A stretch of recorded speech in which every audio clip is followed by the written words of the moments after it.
കരുനാഗപ്പള്ളിക്ക് സമീപം പൂയപ്പള്ളിയിൽ ഭാര്യയെ പട്ടിണിക്കിട്ട് കൊലപ്പെടുത്തിയ കേസിൽ ശിക്ഷ വിധിച്ച് കോടതി. പ്രതിക്ക് കഠിനമായ ശിക്ഷ നൽകണമെന്ന ആവശ്യം മുൻനിർത്തിയാണ് കോടതി ശിക്ഷ വിധിച്ചത്. ജീവപര്യന്തം തടവ് ശിക്ഷയാണ് കോടതി നൽകിയത്. അത്രയ്ക്കധികം കൊടിയ പീഡനമാണ് തുഷാര എന്ന സാധു സ്ത്രീ നേരിടേണ്ടി വന്നത്.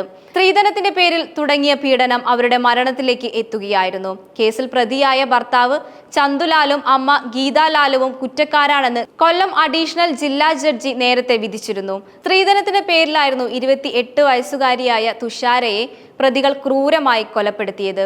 ഭർത്തൃ വീട്ടുകാർ ക്രൂരമായി പീഡിപ്പിച്ച് കൊലപ്പെടുത്തിയ തുഷാരയ്ക്ക് മരിക്കുമ്പോൾ 20 കിലോഗ്രാം മാത്രമാണ് ഭാരമുണ്ടായിരുന്നത്.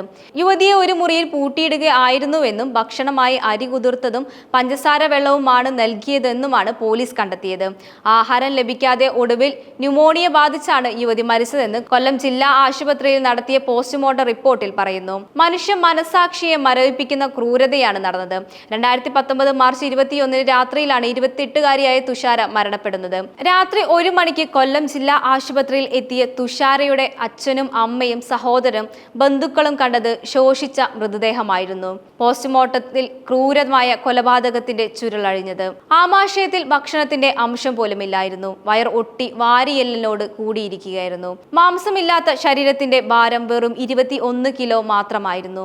പോലീസ് നടത്തിയ അന്വേഷണത്തിൽ തുഷാരയെ ഭർത്താവ് ചന്തുലാലും അമ്മ ഗീതാലാലുവും ചേർന്ന് കൊലപ്പെടുത്തുകയായിരുന്നെന്നാണ് കണ്ടെത്തിയത്. 2013-ലായിരുന്നു തുഷാരയും ചന്തുവിന്റെയും വിവാഹം.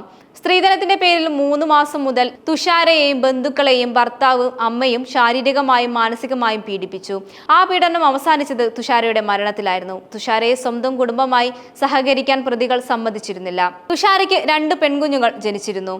കുട്ടികളെ പോലും തുഷാരയുടെ വീട്ടുകാരെ കാണിക്കാൻ പോലും അനുവദിച്ചിരുന്നില്ല.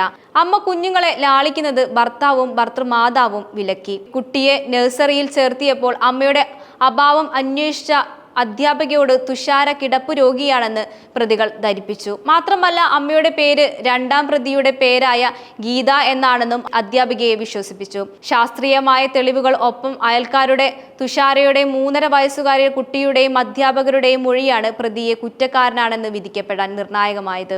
നാട്ടുകാരിൽ നിന്നും ഒറ്റപ്പെട്ട് കഴിഞ്ഞിരുന്ന വീട്ടിലെ വിവരങ്ങൾ അധികം ആർക്കും അറിയില്ലായിരുന്നു. എങ്കിലും മിക്ക ദിവസങ്ങളിലും കൊല്ലപ്പെട്ട യുവതിയുടെ നിലവിളിയും കരച്ചിലും വീട്ടിൽ നിന്ന് കേട്ടിരുന്നുവെന്നും സമീപവാസികൾ പറഞ്ഞു. 1 വർഷമായി തുഷാരയുടെ അമ്മയ്ക്കും ചന്തുവിന്റെ വീട്ടുകാർ സന്ദർശനം അനുവദിക്കുന്നില്ല.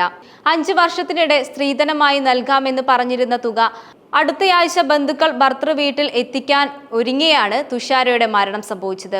2 ലക്ഷം രൂപയാണ് സ്ത്രീധനം പറഞ്ഞിരുന്നെങ്കിലും ഇത് നൽകാൻ വൈകിയതിനോട് അനുബന്ധിച്ചാണ് 3 ലക്ഷം നൽകണമെന്നും വീട്ടുകാർ തീരുമാനമെടുത്തത്. ഇതിനായി ബാങ്ക് വായ്പയും കുടുംബം തരപ്പെടുത്തിയിരുന്നു. വിവാഹം കഴിഞ്ഞുള്ള 5 വർഷത്തിനിടെ 3 തവണ മാത്രമാണ് തുഷാര സ്വന്തം വീട്ടിലെത്തിയത്. വിവാഹം കഴിഞ്ഞ് 3 ദിവസം നഗരസഭയിൽ വിവാഹ രജിസ്റ്റർ ചെയ്യാൻ എത്തിയപ്പോൾ താലിമാല മാറിയതും ബന്ധുക്കൾ ശ്രദ്ധിച്ചിരുന്നു.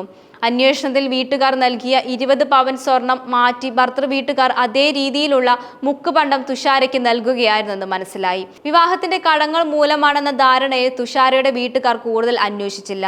2 കുട്ടികളുടെ പ്രസവത്തിനും വിളിക്കാൻ ചെന്നപ്പോഴും തുഷാരയെ വീട്ടിലേക്ക് അയക്കാൻ ഭർത്തൃ വീട്ടുകാർ തയ്യാറായില്ല. ഭർത്തൃ വീട്ടിൽ കൊടിയ പീഡനങ്ങളായിരുന്നു എന്ന സൂചനയും തുഷാരയുടെ വീട്ടുകാർക്ക് നൽകിയിരുന്നില്ല. തനിക്ക് സുഖമാണെന്നും നിങ്ങൾ ആരും വിളിക്കുകയോ വരികയോ ചെയ്യാതിരിക്കുകയാണ് നല്ലതെന്നും അറിയിച്ചിരുന്നു.